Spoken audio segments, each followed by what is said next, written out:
When everything goes wrong, people tend to run in the same direction. Highways, stores, public shelters, anywhere they think looks safe.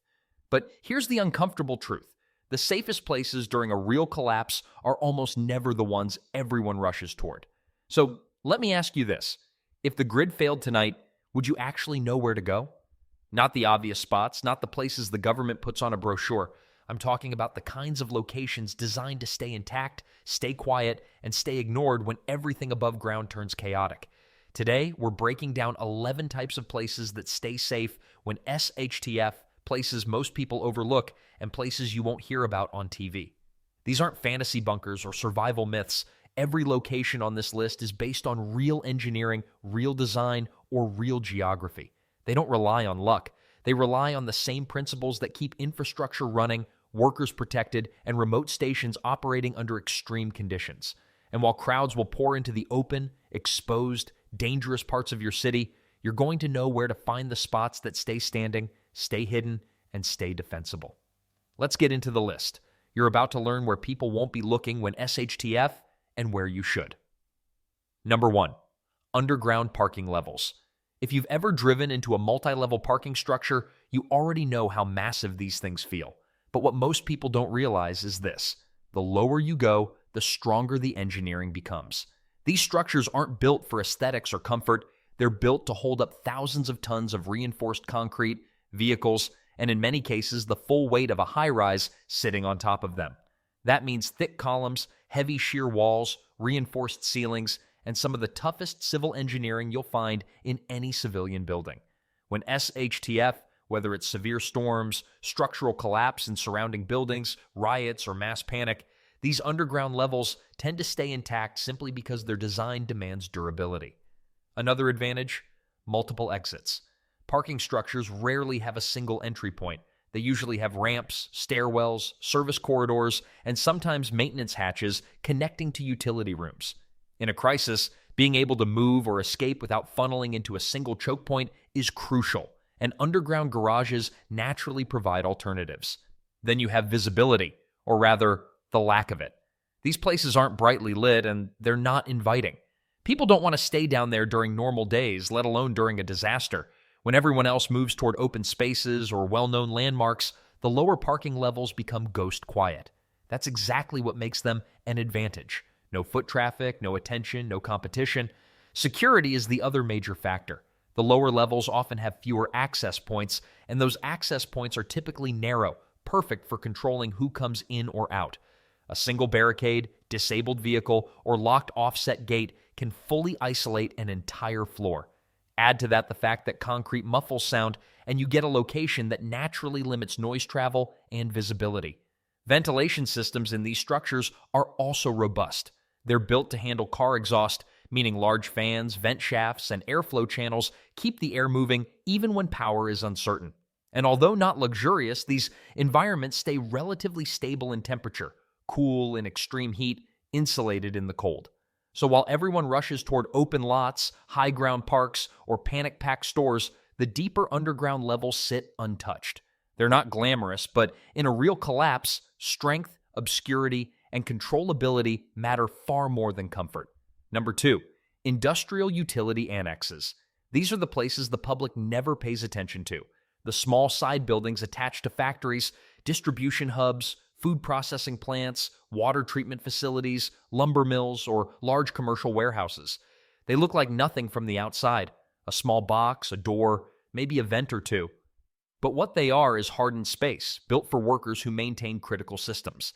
A utility annex is where technicians access pumps, electrical gear, backup controls, compressed air regulators, switchgear panels, or emergency shutoffs. Because of that, they're designed to be physically secure, sometimes even more so than the main facility. Thick steel doors, high-strength hinges, minimal windows, and concrete block walls are all standard. These buildings aren't designed for comfort, they're designed to protect equipment that absolutely cannot fail. In a crisis scenario, that protection becomes a major advantage. Most people crowd around the main building like the warehouse, the plant entrance, and the public-facing area.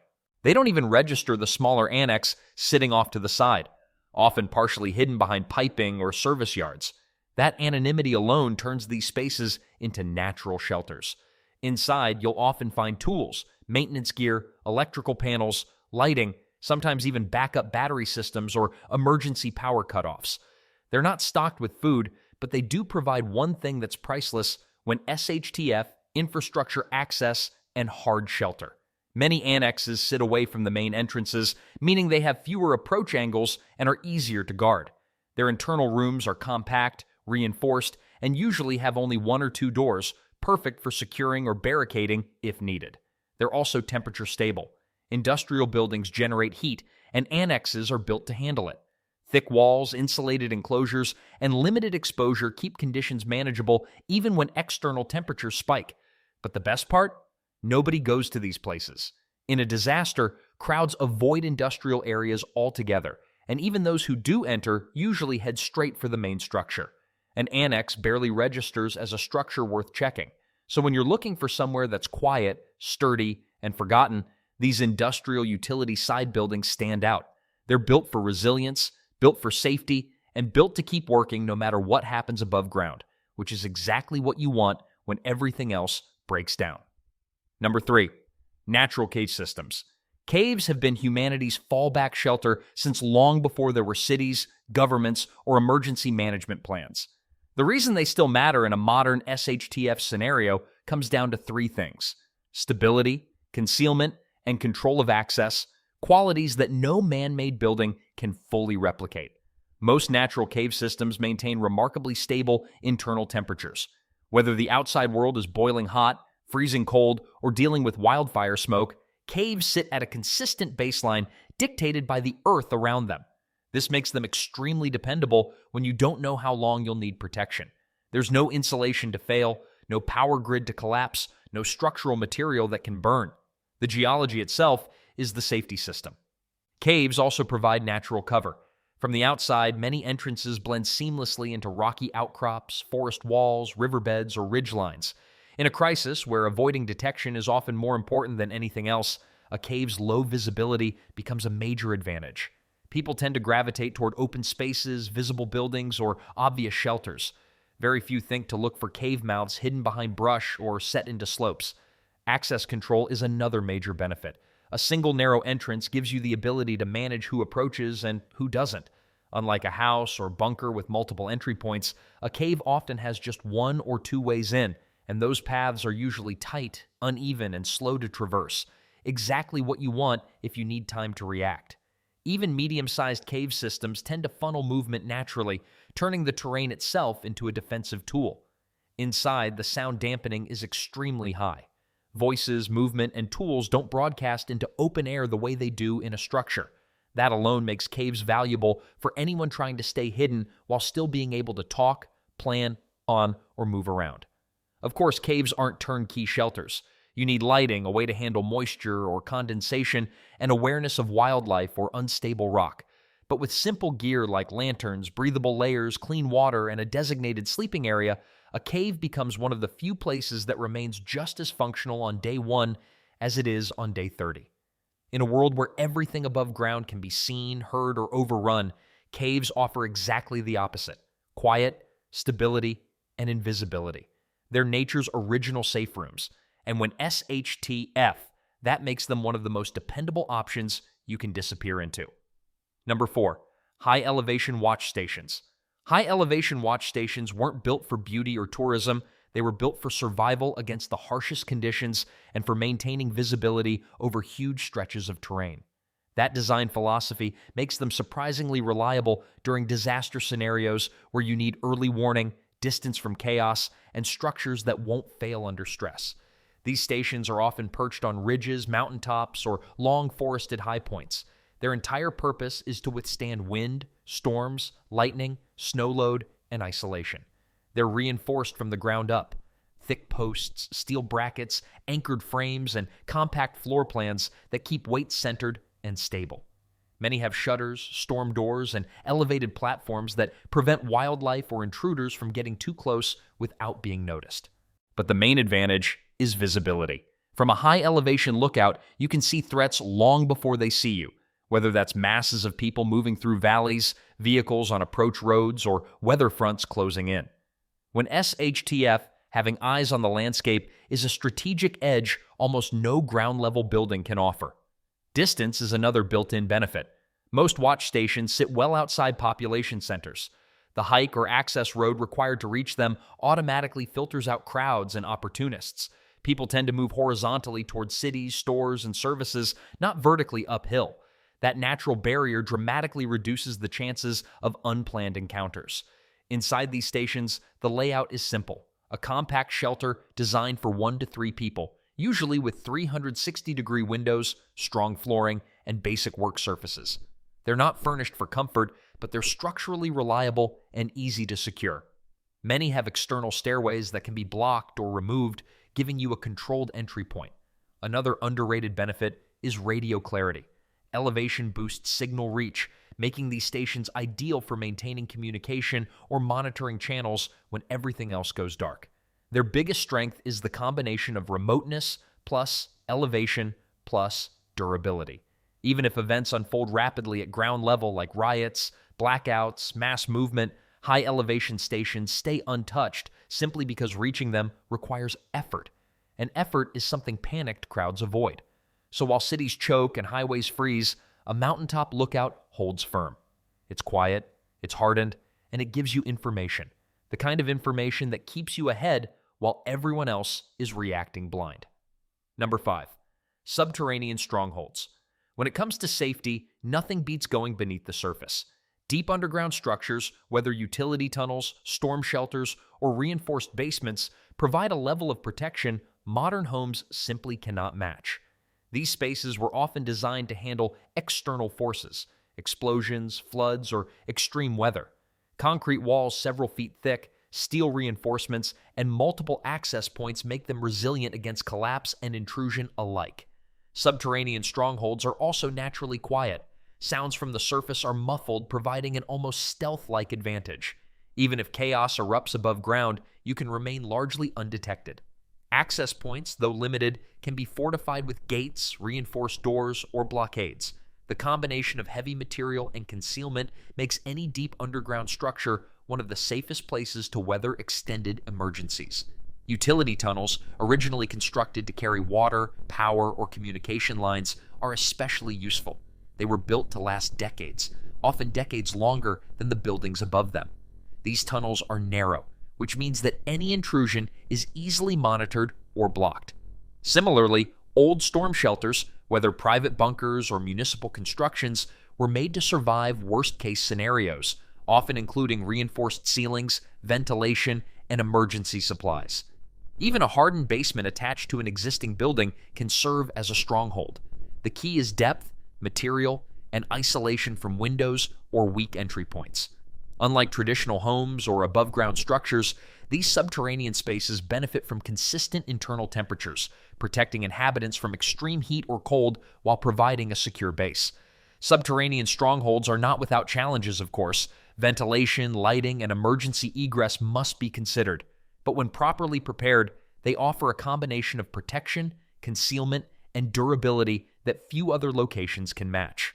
In a world where safety is increasingly uncertain, these underground refuges remain a reliable line of defense.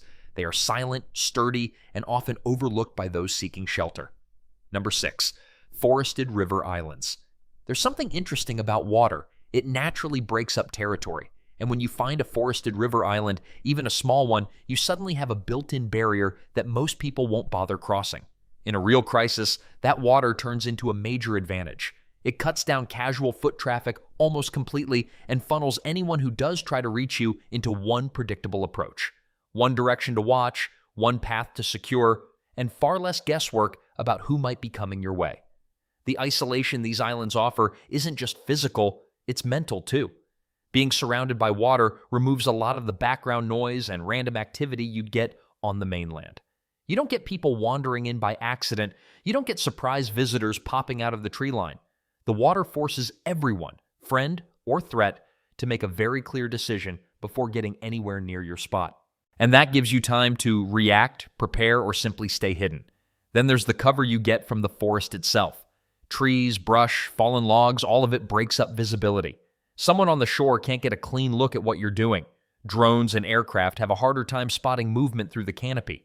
Even if you're gathering wood, setting up a shelter, or tending a small fire, the foliage does a lot of the work for you. The combination of water as a barrier and thick vegetation as a shield creates a natural defense system most mainland locations can't compete with. And despite feeling remote, river islands can be surprisingly practical. With a simple boat or even a small improvised raft, you control your own access on and off the island. You can store gear safely, rotate supplies, and take advantage of natural resources like fish, clean freshwater sources, and firewood. You don't have to disappear into the deep wilderness to stay safe. You can stay relatively close to civilization for resupply while avoiding the risks that come with staying on the mainland. When you put it all together, forested river islands have a lot going for them. Limited access, strong concealment, natural barriers, and manageable logistics. They offer a balance you don't get in many other places. For anyone thinking about off-grid survival, midterm refuge, or just a low-profile fallback spot when things get unstable, a forested river island checks a lot of the right boxes. It's defendable, it's hidden, and most importantly, it's a place most people will never think to look. Number 7. Hydropower underworks. Ever wonder what's lurking beneath a massive dam? Most people only think about the turbines and spillways, but under the surface, there's a network of concrete corridors and tunnels built to last. These aren't your everyday basements. They're designed to handle enormous water pressure and the weight of the infrastructure above. The walls are thick, reinforced with steel, and built to survive events that would crumble almost any standard building. These tunnels are secure almost by default. There are very few entry points, so you can easily control who gets in and out. Some sections have multiple exits and emergency passageways, meaning if something goes wrong in one area, there's always another way out. Access is usually restricted to engineers and maintenance crews, which adds another layer of security you don't get with ordinary structures. The real advantage is stability. These corridors are built to last for decades, sometimes more without needing much maintenance. Earth and concrete shield you from storms, floods, and surface-level hazards. It's not just protection from natural disasters either. Being underground inside a reinforced facility makes these tunnels naturally difficult to find and secure against human threats. And let's not forget the noise factor. If anything happens outside, you won't hear it immediately. You're effectively insulated. Combined with the fact that these tunnels were designed for industrial use, not for the public, there's a level of concealment most shelters can only dream of. Of course, you can't just walk into one. You'd need some preparation, knowledge of the layout, permission to be there, and the right supplies. But for someone looking for a long-term, durable, and well-hidden refuge, these underworks are hard to beat. They were made to survive extreme conditions, and with a little planning, they can serve the same purpose for anyone who needs shelter. Number 8. Rural communication shelters. You've probably passed one of these without even noticing it. A small, nondescript building in the middle of nowhere. Most of the time, they're empty, quietly running telecom or broadcasting equipment, but that's exactly why they're so interesting. These little shelters are built tough, made to operate unattended for long stretches, and they can take a serious beating from the elements. Thick walls, insulation, and weatherproof designs make them stand up to sun, rain, snow, or wind without complaint. Inside, they often have their own power source, sometimes a generator or battery system, and ventilation built to protect sensitive electronics. That same durability makes them a surprisingly solid place to take shelter if you're looking for protection from outside threats. Their location is part of their appeal. They're usually off the beaten path, isolated and sometimes even tucked on private or government land. That isolation makes them hard to stumble upon, and any approach is easy to spot. The entrances are small and secure, which keeps unwanted visitors out while still allowing someone who knows the shelter to get in and use it safely. The interior is flexible too. Many of these shelters are basically one open room, which means they can be used for storage, emergency refuge, or as a makeshift command post. Because they were built for long-term, low-maintenance operation, many of these structures are still standing and functional decades after they were installed. Bottom line, these little buildings might seem insignificant from the outside, but they're tough, self-contained, and ready to last. With some preparation, they can be transformed into a secure, low-profile refuge that doesn't draw attention. For anyone looking for a small, durable, and hidden spot in a rural area, these shelters are surprisingly effective. Number 9. Cold storage warehouses. Have you ever walked past a giant cold storage facility and thought about what's inside? Most people just imagine frozen food or ice cream, but these warehouses are built to exacting standards. Thick walls, airtight doors, and insulation designed to maintain precise temperatures. That same durability and environmental control makes them a surprisingly good spot if you're looking for a temporary or emergency refuge. Even abandoned warehouses have structural advantages most ordinary buildings can't match. The floors are concrete and reinforced, ceilings are high, and the walls are designed to handle extreme cold and weight. Entry points are minimal and often equipped with heavy-duty doors, so anyone trying to get in without permission would have a hard time. That makes them naturally secure compared to open spaces or traditional structures. Another major benefit is stability. These buildings were engineered to maintain a constant environment, which means they're well insulated from external weather. Storms, wind, or heat won't easily penetrate. That also helps with sound control. Noises from outside are muffled, giving you another layer of privacy and concealment. Inside, space is often flexible. Empty cold storage warehouses are open, wide, and uncluttered, meaning you could set up supplies, sleeping areas, or emergency equipment without having to move much. They're designed for industrial use, so the layout is practical and easy to adapt for temporary habitation. Of course, caution is needed. Cold storage buildings were not made for living, so ventilation, lighting, and access to water would require planning. Still, with some preparation, these structures offer more security, concealment, and stability than most people realize. For anyone thinking about discreet, durable, and largely forgotten locations, a cold storage warehouse is worth considering. Number 10. Cemetery service buildings.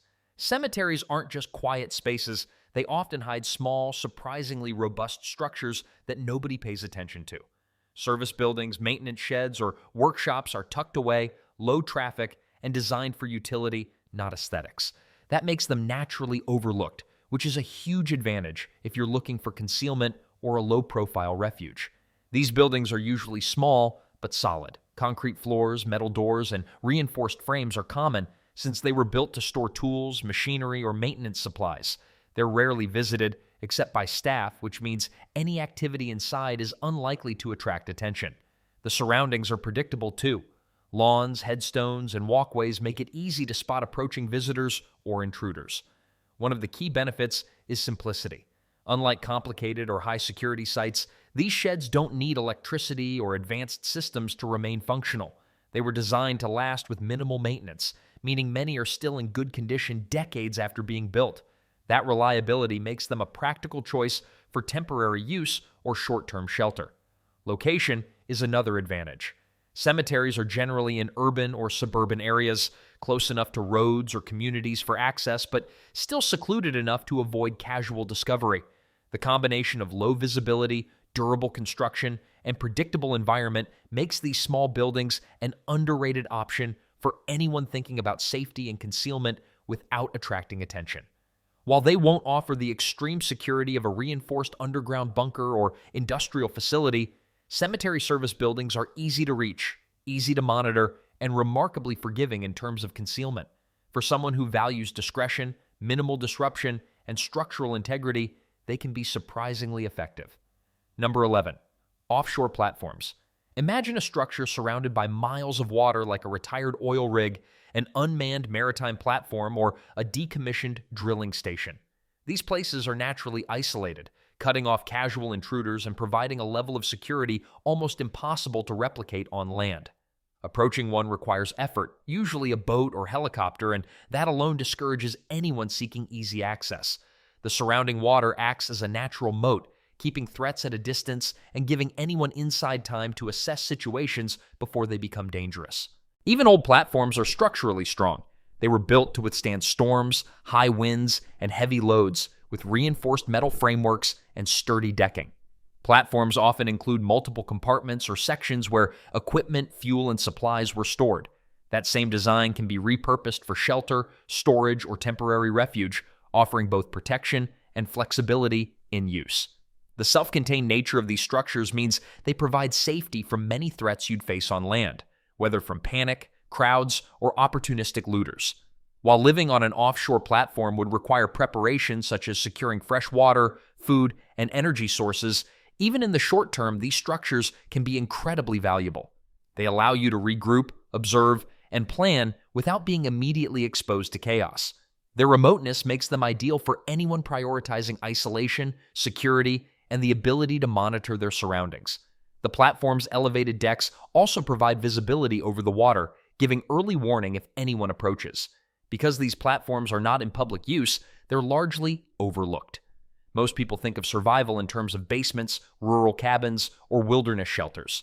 Offshore platforms fly under the radar, yet they combine durability, isolation, and defensibility in a way few land-based locations can match.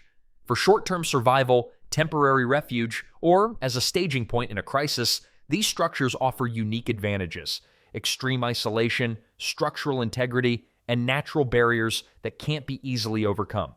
Anyone who knows how to reach and utilize them has an edge most will never have.